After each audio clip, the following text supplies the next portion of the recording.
चलिए आज हम करेंगे ग्रहों का संबंध मानव अंगों पर। ठीक है,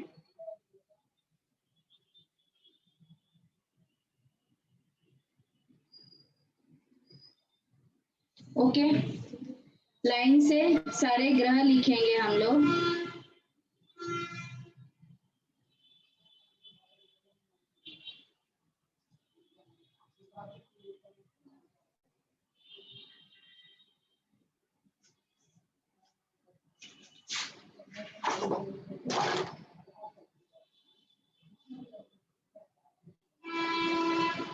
Why this is not working?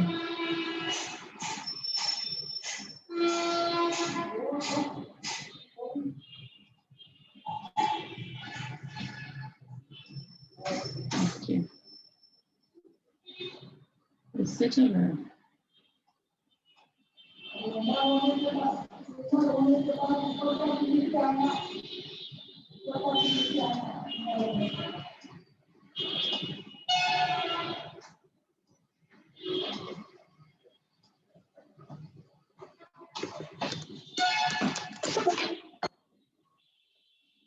नहीं काम कर रहा बेटा, नहीं काम कर रहा।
अनम्यूट हो गया था। Okay right.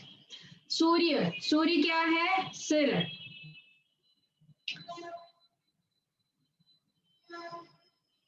औसत कद, इनका बॉडी स्ट्रक्चर कैसा रहता है? सूर्य वाले का सामान्य औसत कद, सूर्य वाला बहुत लंबा नहीं रहेगा। ये ग्रहों का संबंध और मानव अंगों पर अधिकार। यदि फर्स्ट हाउस पे यदि सूर्य का है तो जनरली वो क्या रहेगा? टकला भी रह सकता है, बाल कम रहेंगे। सूर्य का यदि ऐसे, और तो सूर्य से यदि सर देखते हैं, अब ये सूर्य से सिर है तो यदि फर्स्ट हाउस में सूर्य है तो उसका क्या इम्पैक्ट रहेगा, है ना? वैसे ही चंद्र से, ये मैं लिखूं या ओरली बोल दूं क्योंकि ये नहीं आ रहा है ना?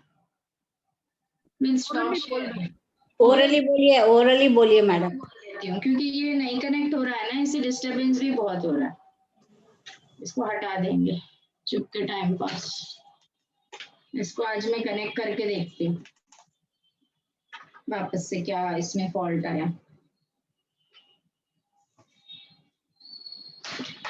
चंद्रमा से हम क्या देखेंगे? चंद्रमा से हम देखेंगे कि मुख, उसका फेशियल स्ट्रक्चर कैसा होगा, है ना? जैसे चंद्रमा की स्थिति होगी ना आपके चार्ट में, वैसे आपका फेशियल स्ट्रक्चर होगा।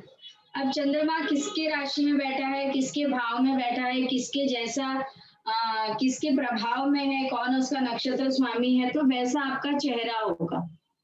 जैसे बोलते हैं ना कि चंद्रमा यदि कन्या राशि में है तो वो राजकुमार के जैसे, यानी कि छोटा दिखेगा उम्र में, वैसा। मंगल से हम ये चेस्ट देखते हैं, छाती। जैसे बोलते हैं ना कि सैनिकों की छाती चौड़ी होती है, तो जिसमें मंगल का प्रभाव रहेगा ना तो जनरली आर्म्ड फोर्सेस में रहेंगे। या वैसे लोग अलग ही दिख के आएंगे जिन पे मंगल का प्रभाव रहेगा। थोड़े से ब्रॉड होंगे, चेस्ट ब्रॉड होगा उनका, है ना। तो वैसे लोग, आप बॉडी बिल्डर वगैरह, इनमें ऐसे कुछ 10-12 कुंडलियां देखने की कोशिश करो यदि इस टाइप के आपको कुछ मिलते हैं तो। उसके बाद बुध है ना, आपके वक्षस्थल है। बुध आपका वक्षस्थल है। बृहस्पति पेट से What does रिलेटेड, वक्षस्थल mean? Breast, Breast. है ना। तो बुध आपका वक्षस्थल है। चंद्रमा जो मुख का कारक है ना, तो ये व्यक्ति हाइट में कम होगा, छोटा होगा। मंगल वाले का कद डिपेंड्स ऑन कि वो किस प्रभाव में है, ओन साइन में है, सैटर्न के साथ कॉम्बिनेशन है तो लंबा होगा, अदरवाइज छोटा होगा। बुध ब्रेस्ट, राजकुमार, छोटा होगा। बृहस्पति विस्तार का कारक है। पेट से जितने भी रिलेटेड डिजीज है सब में बृहस्पति आएगा, चाहे वो पेनक्रियास का हो, चाहे लीवर का हो, चाहे इंटेस्टाइन्स का हो। कहीं ना कहीं बृहस्पति कुछ ना कुछ रोल प्ले करेगा पेट से रिलेटेड चीजों में। और इनका औसतन कद लंबा होगा। शुक्र आपके इंटरनल ऑर्गन्स का है, गुप्तांग बोलते हैं ना, उनका है। कद सामान्य होगा। शनि आपके थाइस का या नीचे के जो भी पैर रहते हैं ना उसका, तो शनि थाइस से लेके घुटनों तक का। राहु आपके दोनों हाथ है और केतु दोनों पैर है।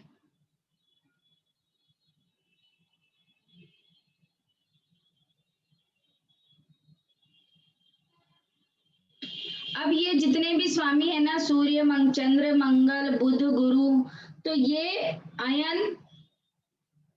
अयन दिन पक्ष लिख लीजिए। अयन दिन, पक्ष, ऋतु, वर्ष, मास और क्षण, इन सब के स्वामी क्रम से सूर्य, मंगल, बुध, शनि, बृहस्पति और चंद्रमा है। बृहस्पति और चंद्रमा है, लिख लिए यहाँ तक? नहीं, एक बार। अयन दिन पक्ष, अयन दिन पक्ष, ऋतु, वर्ष, मास और क्षण। वर्ष, मास और क्षण। क्रमवार इन सबके स्वामी क्रम से, यानी अयन का स्वामी सूर्य है, हाँ। दिन का स्वामी मंगल है, पक्ष का स्वामी शुक्र है, ऋतु का स्वामी बुध है, वर्ष का स्वामी शनि है, मास का स्वामी बृहस्पति है और क्षण का स्वामी चंद्रमा है।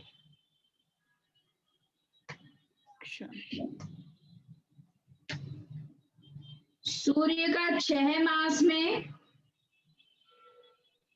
मंगल का 1 दिन में, बुध का 2 मास में,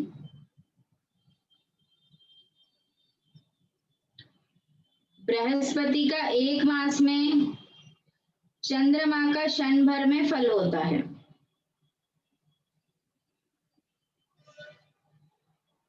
ये सभी बातें प्रश्न कुंडली से संबंधित रखती है विश्लेषण में। जब हम प्रश्न कुंडली से, जैसे परसों मेरे पास एक फ्रेंड की रिक्वेस्ट आई थी। उनके हस्बैंड वेंटिलेटर पे थे और उन्होंने ये प्रश्न किया था कि ऐसे ऐसे अटैक आया था और तुम देख के बताओ कि क्या स्थिति है। तो उनको 1 दिन के लिए वेंटिलेटर पे रखा था, फिर वो नॉर्मल हो गए, फिर से उनकी थोड़ी सी कंडीशन क्रिटिकल हुई। तो मैंने बोला 31 तारीख की रात निकाल देंगे तो रिकवरी के चांसेस है, वरना नारायण इच्छा। कल 31 तारीख की रात थी और 1:20 पे उनका देहांत हो गया। क्योंकि प्लैनेटरी पोजीशन जो कैलकुलेशन जो हम आगे करने वाले हैं कि बंदा दीर्घायु है, मध्यायु है या पूर्णायु है, उसको कैसे निकालेंगे, वो निकालने के कॉम्बिनेशन थे। तो उसमें ये बता रहा था कि केतु दशा का जन्म था उनका, और कॉम्बिनेशंस कुछ ऐसे थे कि उनके वर्ष से 55 वर्ष की बता रही थी।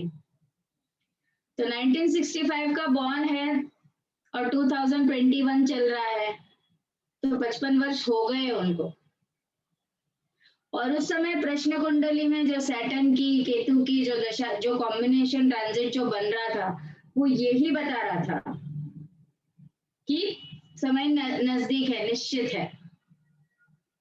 तो जब कभी आपके पास कोई कुंडली नहीं हो, कुछ भी नहीं हो, और आपके पास प्रश्न कुंडली के फॉर्मूलाज हो, तो विद इन सेकेंड्स आप उस वक्त की कुंडली कास्ट करके भी प्रेडिक्शन कर सकते हो। आपको किसी की जन्म कुंडली की जरूरत ही नहीं है।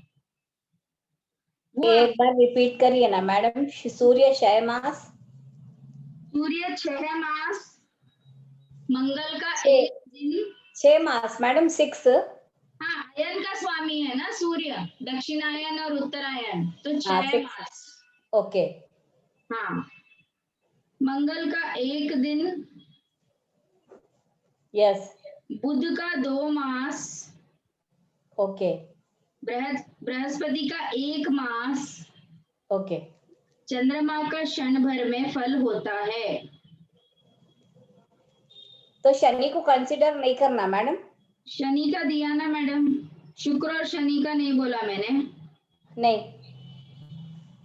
तो शुक्र और शनि का नहीं होगा। शुक्र का पक्ष होता है,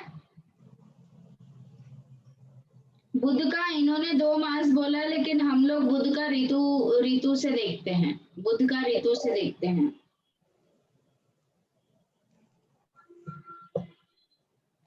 शनि का भी वर्ष से होगा, 1 वर्ष। शनि का हाँ वर्ष से फलित होगा। और शुक्र? शुक्र का नहीं दिया हुआ है कुछ भी, नहीं दिया हुआ है, ऊपर भी नहीं दिए, नीचे भी नहीं है। शुक्र का नहीं है। ओके।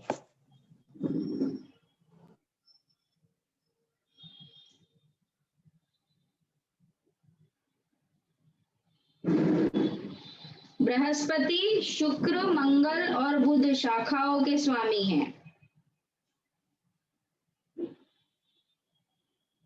जैसे ऋग्वेद का बृहस्पति है, यजुर्वेद का शुक्र है, सामवेद का मंगल है और अथर्ववेद का बुध है।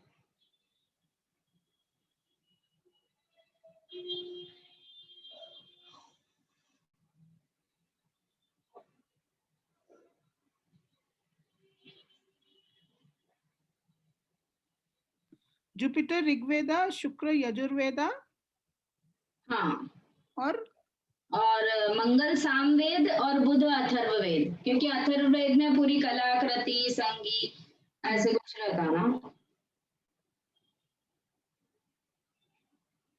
सूर्य धातु का स्वरूप है, मंगल और सूर्य मीन्स मंगल और सूर्य are related to metals and non, ये मेटालिक थिंग्स वगैरह ये सब चीजों में आता है।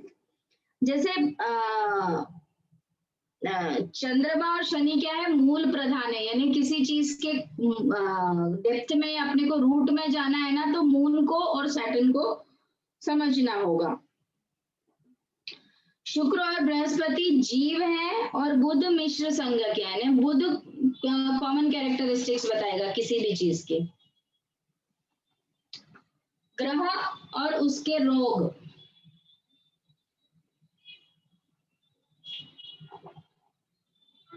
सूर्य से क्या क्या बीमारी हो सकती है, यदि सूर्य खराब होगा तो क्या क्या बीमारी होगी।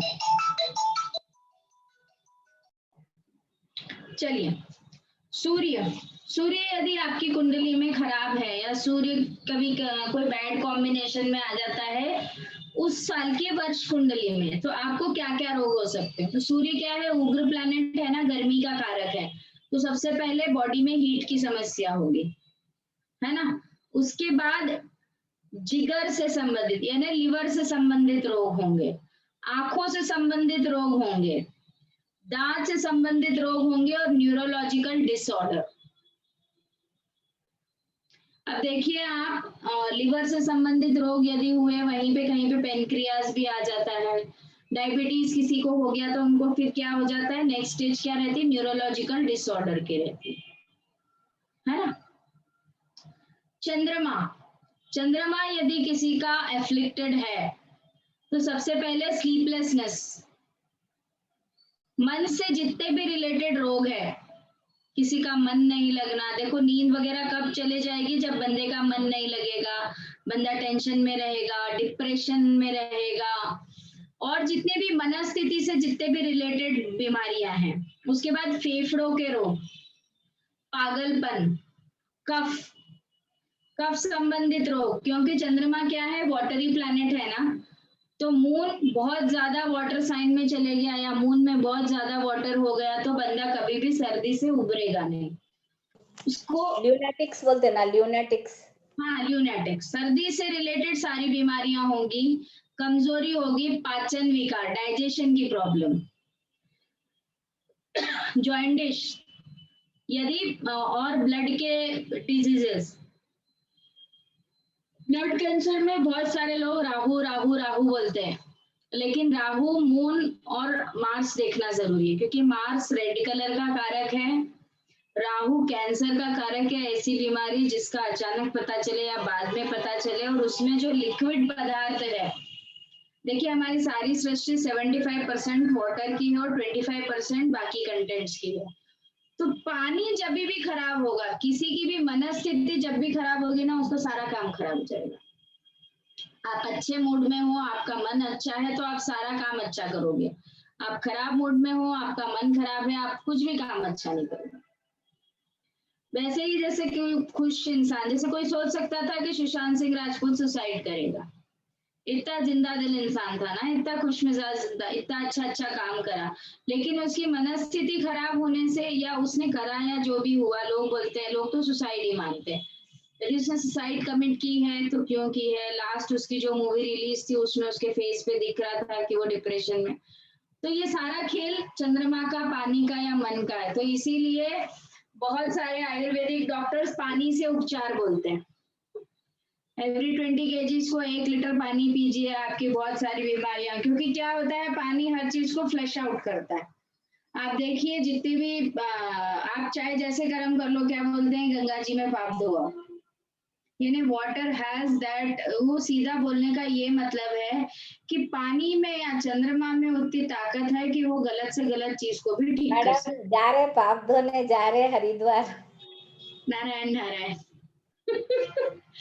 तो चंद्रमा में उतनी ताकत है कि वो ये चीज कर लेगा।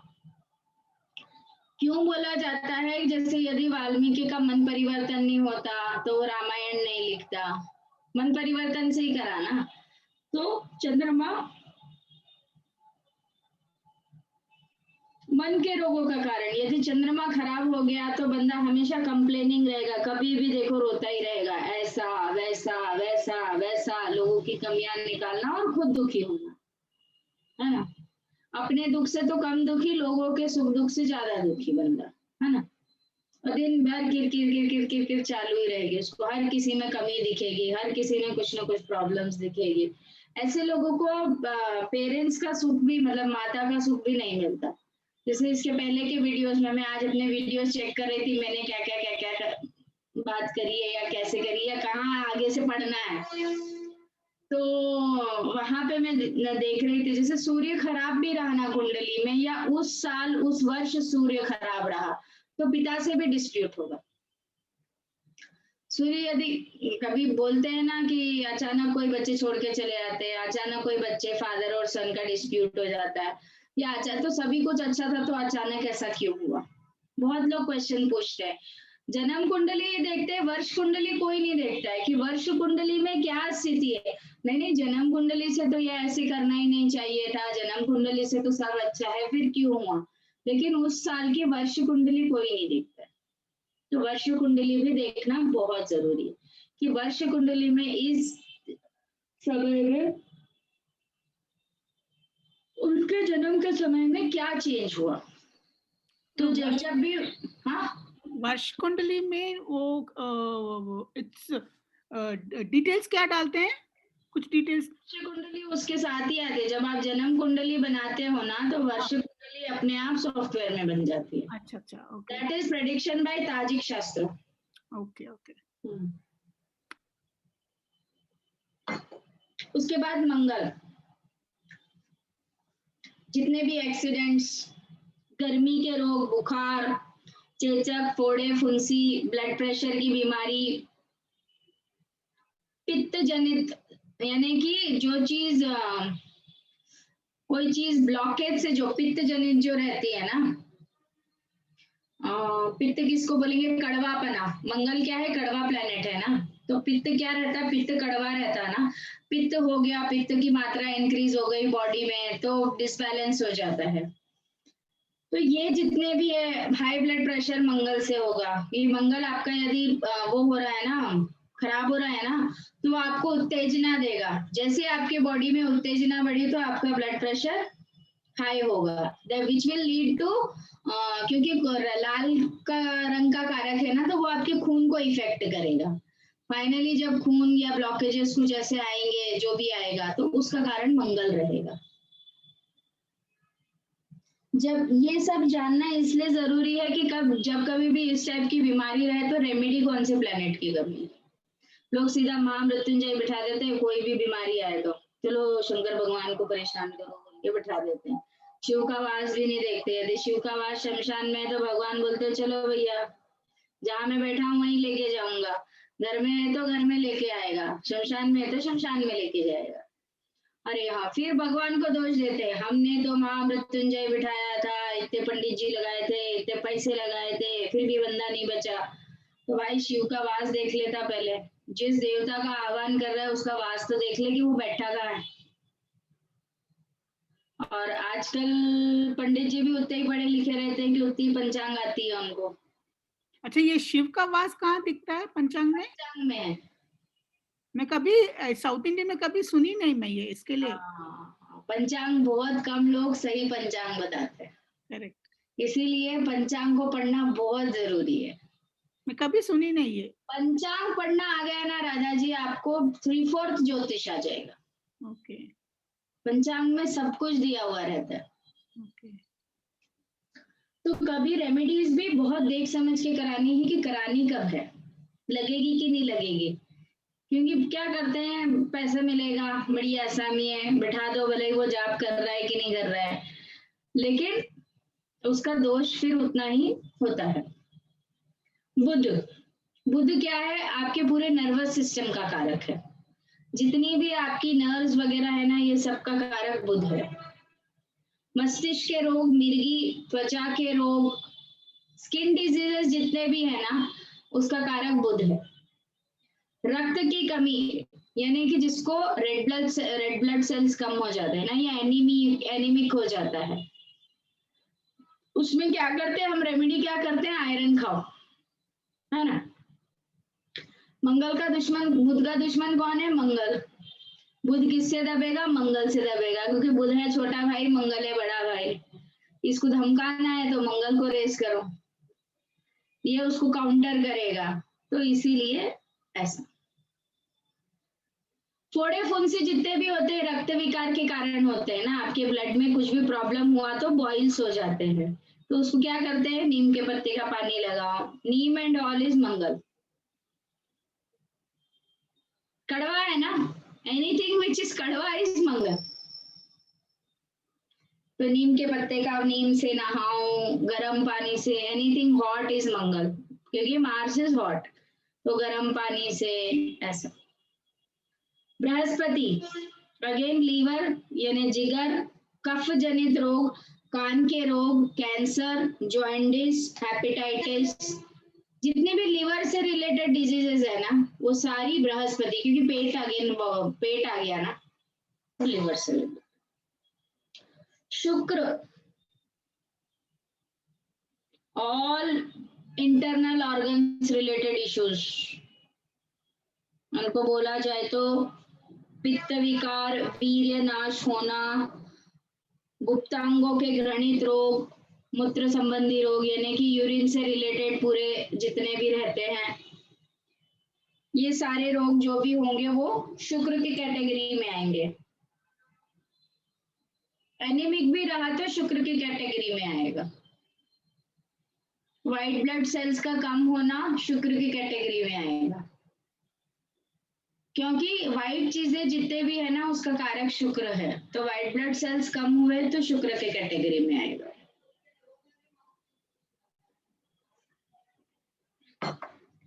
शनि, शनि क्या है? वायु तत्व का प्लेनेट है ना, वायु से रिलेटेड, गैस से रिलेटेड लोग जितने भी है, कफ, पेट दर्द, लकवा, गठिया, पुरानी बदहजमी और शरीर का विकृत होना। शनि क्या है? अपंग प्लेनेट है ना, उसको एक लेग नहीं है। तो एनीथिंग विच विल गिव शारीरिक दोष या विकृति शरीर में, कहीं पे भी इम्प्यूट होना है, कट होना है, तो वहां पे सैटर्न, स्पेशली इन लेग। आप देखिए ज्यादातर कितना, शनि क्या है? बूढ़ा आदमी है ना, तो बहुत सारे लोगों का हड्डियां बुढ़ापे में ही चटकता है ना। बाथरूम में स्लिप हो गया, पैर टूट गया, इधर गया पैर टूट गया, ऐसा करा वैसा हुआ, वो सब सैटर्न का निशानी, बैड सैटर्न का निशान। Saturn is alarming you that I have started my work, you better don't.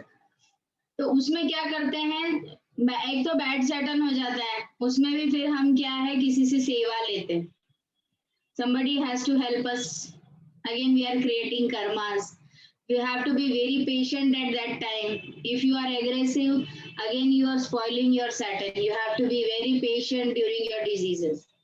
बंदा जितना पेशेंट, जितना पॉजिटिव, जितना हेल्पफुल रहेगा, उतनी जल्दी रिकवरी। जितना ज्यादा बंदा परेशान करेगा सामने वाले को, उतना खराब उसका रिजल्ट। तो Saturn has his own things to alarm you. You have to understand. Whenever you are in pain, you have to be patient. मतलब मुझे चाहे जो भी हो जाए ना, सैटर्न क्या है? नींद का कारक, मतलब सैटर्न सुला देता है ना, शाम का कारक है। तो सैटर्न का जब प्रबल रहता है तो सोने को मांगता है। तो मतलब बुखार आओ, कुछ भी आ जाओ, कुछ भी आ जाओ, मैंने एक ही रेमेडी अपना लिया, अपना लगने सैटर्न है, इसके गोद में चले जाने का।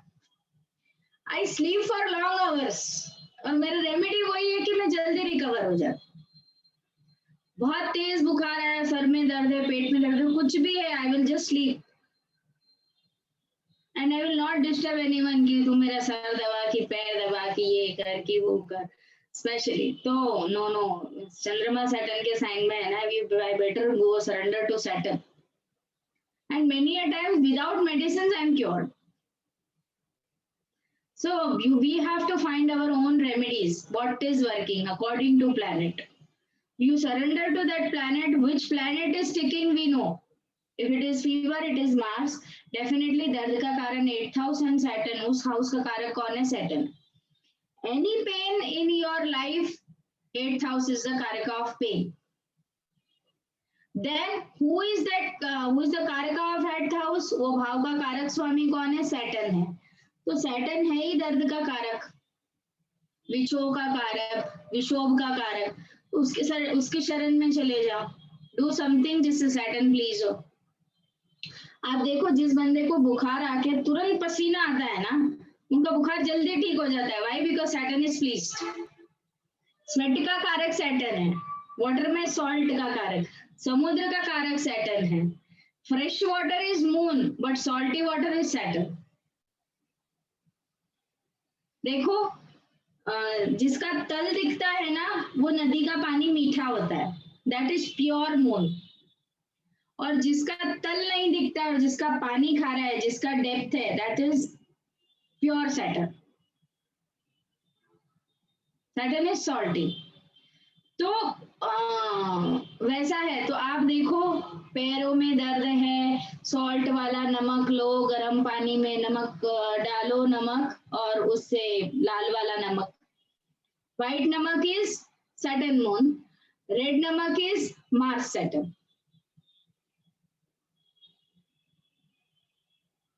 आजकल क्या कर रहे हैं हम लोग? पहले टाटा का शुद्ध नमक खाते थे, अभी रामदेव बाबा आया जब से लाल नमक खाना चालू कर दिए। सेंधा नमक खाओ, है ना? Mars and Saturn we are having.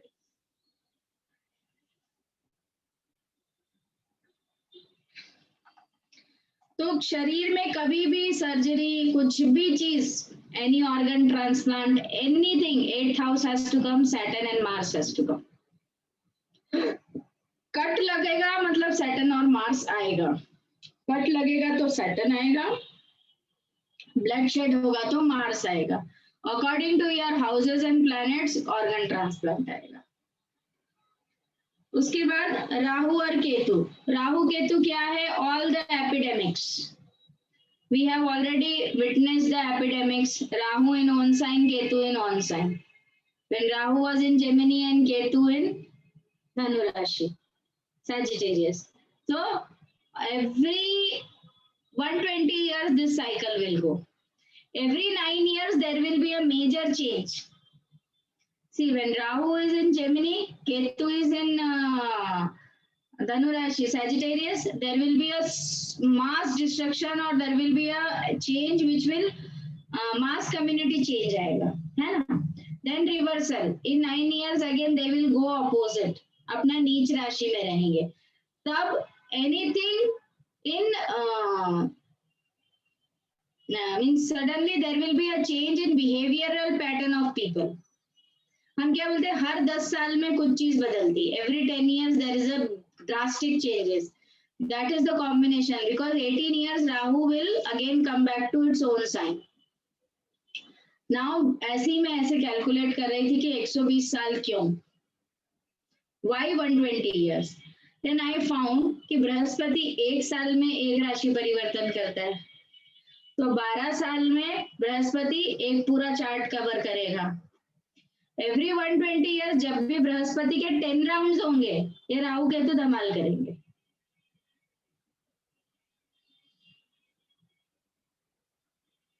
तो I was seeing the patterns की ऐसे क्यों है. तो जब भी बृहस्पति के 10 राउंड्स कंप्लीट होंगे इन ऑल द राशिस, तो ये राहु केतु कमाल करेंगे. They will bring a drastic change, any epidemics, any pandemics, महामारियां. और राहु केतु किसी भी इन्फेक्शन का कारण है.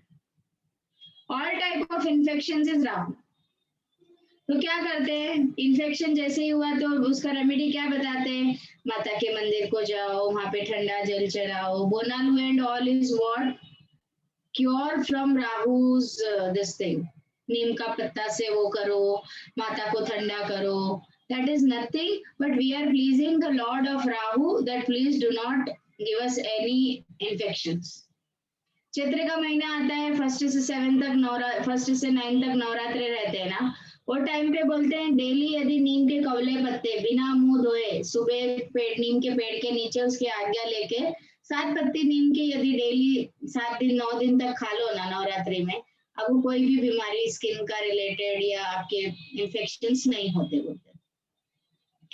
वो राहु का रेमेडी है. हमारे पूर्वज पहले ही करके गए. हम लोग बासोड़ा करते ना मैडम, अपन शीतला माता की पूजा करते ना, बासोड़ा करते. हाँ. अष्टमी की पूजा भी करते, सप्तमी की. हाँ, वो सीजनल है कि every season they have given some this thing कि ये डाइटी को तुम पूजो. ऋतु परिवर्तन में वो वृक्ष की पूजा करो. क्यों वृक्ष की पूजा इसलिए दी कि वृक्ष की पूजा करने से उतने वृक्ष लगेंगे तो पर्यावरण शुद्ध होगा. एक जगह कुछ 5 या 6 वृक्ष ऐसे बताए, मुझे याद नहीं आ रहे हैं, जिनको आपको लाइफ में उनका प्लांटेशन करना चाहिए. That is remedy of all your planets. मुझे कभी याद आया तो I will discuss someday in our this class. So there are 5 to 6 7 types of planets which you have to plant, means which we do puja throughout the year. किसी न किसी त्योहार में वो वृक्ष का महत्व है, तो we have to plant those trees in our life cycle. तो हम जब वो 5-6 ट्रीज का प्लांट कर देना तो हमारे बहुत सारे प्लैनेट्स की रेमेडीज हो जाती है. यदि उसको प्रॉपर पानी मिल गया और वो बढ़ गया, यानी इस जन्म के तो पाप इस जन्म की रेमेडी हो गई हमारी. यदि वो अच्छा फ्लरिश हो गया, उसमें अच्छा लाइफ आ गया and that planet has done very well, तो इस लाइफ साइकिल की रेमेडी हो गई उसकी. ऐसे सफेद अब किसी को है ना वाइट स्किन होना चालू हो जाती है, जैसे ब्राउन स्किन से उसकी वाइट सफेद दाग जिसको बोलते हैं, ये सब राहु के अंडर आएगा, राहु और केतु के under. Eczema, hysteria, anything. Food poisoning is Rahu. Food poisoning हो जाता है ना किसी को, तो वो राहु, उसमें क्या करते हैं, सैटर्न से प्लीज करते हैं, सलाइन वाटर।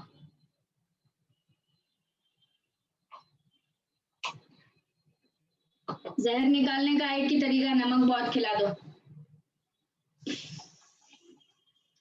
Saline water. अब ग्रहों का संबंध हमारे जो ग्रह मतलब किस ग्रह की पीड़ा हमको है या किस संबंध की पीड़ा हमको है, तो उससे हम प्लैनेट जस्टिफाई कर सकते हैं। ऑलरेडी हम कर चुके हैं, but in the course will again recover it. तो सूर्य पिता का कारक है, चंद्र माता का कारक है, मंगल छोटे भाई बहन का, बुध मामा का, गोद ली हुई संतान का। बुध में गोद ली हुई संतान भी आती है। बृहस्पति पुत्र और बड़े भाई बहन का, शुक्र पति या पत्नी का, शनि सेवक का, राहु नाना का है और केतु दादा का है। ठीक है, तो अब आपके जीवन में यदि किसी से रिलेशन खराब है तो कौन से प्लेनेट की सेवा करनी है आपको समझ में आएगा। किस अंग से रिलेटेड आपके जीवन में समस्या है तो कौन से रिलेशन की सेवा करनी है वो भी समझ में आएगा। यदि सूर्य खराब है, पिता के चरण छुओ, क्योंकि सूर्य पिता का कारक है तो सूर्य अच्छा हो जाएगा। चंद्र खराब है तो माता के चरण छुओ, वो प्लेनेट अच्छा होगा तो उससे संबंधित बीमारी भी कम आएगी। ऐसा पर बंदा करता नहीं, ईगो आ जाता है ना, बीमारी है तो चल जाएगी, पैसे खर्च कर लेंगे, लेकिन अपना ईगो हर्ट नहीं होना चाहिए, मैं क्यों झुकूं, वैसी वाली बात है। अब ग्रहों से संबंधित कुछ स्पेशल इंडिकेशन रहते हैं। जैसे कोई सूर्य वाला होगा तो वो कैसा होगा, लग्न में सूर्य हो, लग्न में सिंह राशि हो, या सूर्य का प्रभाव लग्न पे हो तो बंदा कैसा होगा। उसका शरीर चौकोर होगा, लाल आंखें होगी, सर और शरीर पे बाल कम होंगे, उसका कोई स्थायी निवास स्थान नहीं है, उसका व्यक्तित्व आकर्षक और प्रभावशाली होगा। यदि आपको कोई बहुत ऐसा इंप्रेसिव दिखता है ना, तो मैं लेटेस्ट एग्जांपल बताती हूँ। जैसे पंकज सर ले लो, पंकज सर के वृश्चिक लग्न की कुंडली है, मंगल की राशि है, लेकिन सूर्य लग्न में बैठा है, तो बंदा अट्रैक्ट करता है ना। आप बोलोगे कि यार उसके बाल तो डबल मंगल है ना, वृश्चिक राशि है, शनि वहां बैठा है, सूर्य की काट कर रहा है, तो बंदे के बाल अच्छे। पर इन कमिंग ईयर्स जब सूर्य उसको मारेगा ना, अभी चंद्र की दशा चल रही है, सूर्य की दशा आएगी ना, धीरे धीरे सब लेके जाएगा।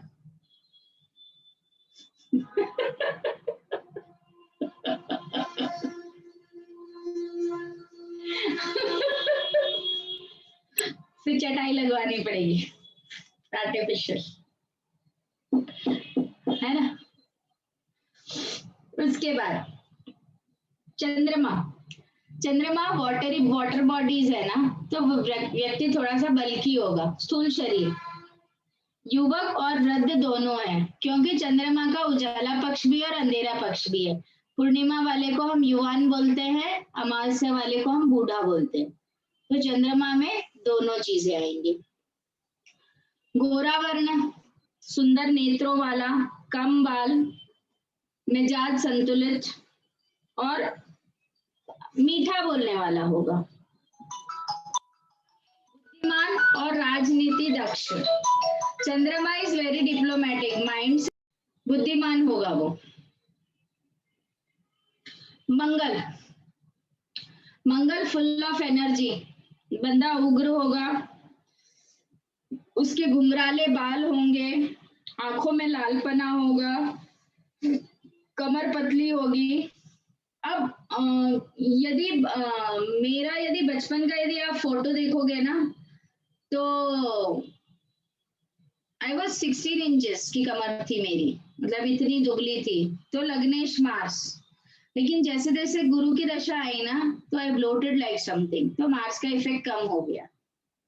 तो इट डिपेंड्स ऑन कि हाँ, एक बारी का तो बंदा आपका उसका लग्न देख के बता दोगे, फिर देश काल परिस्थिति जैसे चेंज हुई ना, तो अकॉर्डिंग टू द ट्रांजिट्स उनकी चीजें चेंज हो गई कि कौन सा प्लेनेट ज्यादा प्रभावी है ऐसा। तो अब शायद सैटर्न की दशा जाने वाली है, बुध की आने वाली है, तो आप शायद थोड़ा वापस संकुचन की तरफ, क्योंकि सैटर्न संकुचित करता है ना, तो सैटर्न समेटेगा अब धीरे धीरे सारी चीजें, अब बुध को ट्रांसफर करेगा कि भैया चलो नया कुछ नया करते हैं। अनुशासन, शरीर पे घात, मतलब मार्स वाले को कहीं ना कहीं कट जरूर होगा। जैसे मुझे मेरा ये यहाँ पे उठा हुआ रहता है, सब लोग बोलते हैं कि यहाँ पे तुमको मार लगी है क्या, फिर मुझे है ना यहाँ पे कट है, बचपन में मार लगी थी। तो मार्स वाले को कट जरूर रहता है, कहीं ना कहीं कट रहेगा। यदि फेस लग्नेश है तो फेस पे रहेगा।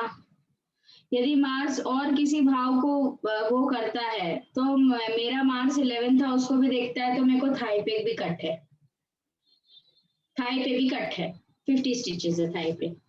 तो इट डिपेंड्स ऑन, क्योंकि मार्स ट्राइन में है ना, तो 9th हाउस इज थाइस और seeing to 11th house Saturn का कारक है, तो वो चीज वो देता है।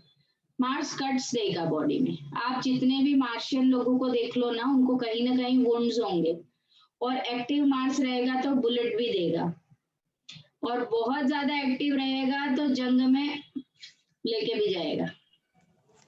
मैडम मेरा 3rd में है और 10th को देख रहा, तो थाई पे ऐसा एक पत्थर चुभा था, ऐसा छोटे रहे जब जंप करे तो पत्थर चुभा था, ऐसा पूरा गोल्ड निशान है, डार्क है, ऐसा जैसे कि स्टिचेस मारे जब स्टिचेस नहीं करवाते थे ना, लेकिन अच्छा इतना पैसे के उतना है, गोल्ड पैसे के उतना है, और घुटने पे भी स्क्रैचेस आए थे, अब तक भी है वो। मार्स जिन भाव को देखेगा ना, वो उन अंगों पे कहीं ना कहीं कुछ ना कुछ देगा। और लग्नेश यदि मार्स है तो कंपलसरी फेस पे कुछ ना कुछ होगा। लग्नेश अष्टम में मार्स बैठ भी जाए तो देगा। बुध वाले के है ना, ऐसे नसें सांप दिखाई देती है, सांप की जैसी नसें रहेगी, ऐसे साफ दिखाई देगी नसें उसकी, ग्रीन ग्रीन, थोड़ा सा ऐसा ग्रीन ग्रीन कलर रहेगा उसको, है ना। मिष्ट भाषी, विनोद प्रिय, जो भी मजाकिया इंसान होगा ना, इसका बुध बली है, ऐसे समझ लेना ये बुध वाला है। बिना बात के लोग हंसते हैं ना, बिना बात के, और जितने भी ये कॉमेडियंस है ये सारे बुध वाले है ना। बेसिर पैर की बातें, छोटे बच्चे को देखा है किसी भी बात पे हंसेगा, छोटे बच्चे का कोई बात का कोई तुक ही नहीं होता, उसकी कहानियां पूरी कॉमिक्स वाली रहती है। यहाँ से मैं ऐसे गया था, उड़ के गया था, उनकी स्टोरी सुनो, आपको पूरी कॉमिक कैरेक्टर की रहेगी, नो रियलिटी। तो बुध वाले ज्यादातर वो लोग रहेंगे, आंखें बड़ी बड़ी होंगी उनकी, बुद्धिमान, राजनीति दक्ष, विद्वान और शरीर संतुलित, क्योंकि बुध बुद्धि का भी कारक है ना। पर हाँ, इनका नेचर जोवियल होगा बुध वालों का। बृहस्पति वाला थोड़ा सा गोल्डन कॉम्प्लेक्स का होगा, यानी व्हाइट में भी जो ग्लो करते हैं ना, थोड़े लोग रहते हैं देखो ग्लो करते हैं, गोल्डनिश कॉम्प्लेक्स रहता है उनका। आंखें व बाल भूरे रहते, golden brown eyes and hair. बुद्धिमान और ओजस्वी, जैसे गुरु के कैरेक्टरिस्टिक्स रहेंगे ना, तो जब ये बृहस्पति वाला जो रहेगा ना, क्योंकि हम क्या है 7 ऋषियों की संतान है ना, तो ये 7 प्लैनेट्स को ही दिया गया है आधिपत्य। तो जो मार्शियन रहेगा उसकी कैरेक्टरिस्टिक्स ऐसे रहेंगे, वेनिशियन रहेगा उसकी कैरेक्टरिस्टिक्स ऐसे रहेंगे, जो जुपिटेरियन रहेगा उसकी कैरेक्टरिस्टिक्स ऐसे रहेंगे। ये मतलब ये 7, इसीलिए सप्तऋषि बोलते हैं। ये 7 ऋषियों के ही डीएनए है या डिसेंडेंट्स है, तो उनकी कैरेक्टरिस्टिक्स वैसे रहेंगे ही रहेंगे। तो बृहस्पति वाले ज्ञान का भंडार, और जिसका थोड़ा सा ऐसा वैसा है ना, तो फ्री में ही ज्ञान बांटेंगे, हर किसी को रायचंद जी राय देंगे, ऐसे नहीं कर लो, वैसा कर लो, वैसे नहीं कर लो, वैसा कर लो, कोई माने नहीं माने, लेकिन अपने को तो देना है ना। शुक्र वाले, घुंघराले काले बाल, गेहुआ वर्ण, आकर्षक व्यक्तित्व, मिलनसार, आंखें बड़ी बड़ी। शुक्र वाले ना लोगों को अट्रैक्ट जल्दी करते हैं, मतलब ये शुक्र वालों का इंटरेस्ट हो नहीं हो, लेकिन लोगों को लगता है कि हमको लाइन मिल रही है, फ्लाइट ले लो। आंखों में नशा रहता है ना। शुक्र राहु इज शुक्र is normal this thing, and उसके साथ राहु मिल गया तो ब्रांडेड हो गई। तो शुक्र पूरे व्यसनों का कारण है, पूरी विलासिता का कारण है, लस्ट का कारण है। तो जिसको शुक्र प्रभावी रहेगा ना, शुक्र का नक्षत्र भी रह गया, तो वो व्यक्ति ऐसे रहेगा, नॉर्मल भी बात करेगा ना तो लोगों को लगेगा हाँ फ्लाइट मिल रही है, चलो ले लो। ये बातों में उनकी बातें वैसी रहेगी, अट्रैक्शन रहेगा, तो उनका वो चीज है। शनि काला वर्ण, सुस्त, आंखें धसी हुई, शरीर दुबला पतला, मोटे नाखून, बड़े दांत, घने बाल, गंदा क्रोध युक्त। सैटर्न वाले जनरली उतने अपीलिंग नहीं रहते, ठीक है, ओके, सैटर्न के जैसे रहते हैं। और निष्ठुर स्वभाव रहेगा उनका। तब थोड़े लोग रहते हैं ना कि मतलब ऐसे समझते ही नहीं कोई बात को, बस उनको अपनी ही गाना है जो भी है। तो या तो उनका लग्नाधिपति या ऐसा कोई बुरी जगह बैठ जाए बेचारों का सैटर्न, तो अब ये तो प्लेनेट करवा रहा है, उनकी कोई गलती है नहीं, लेकिन लोग उनको बुरा मान लेते हैं। तो प्लेनेट करवाता है उनसे वो सारे काम, है ना, मेरे हिसाब से।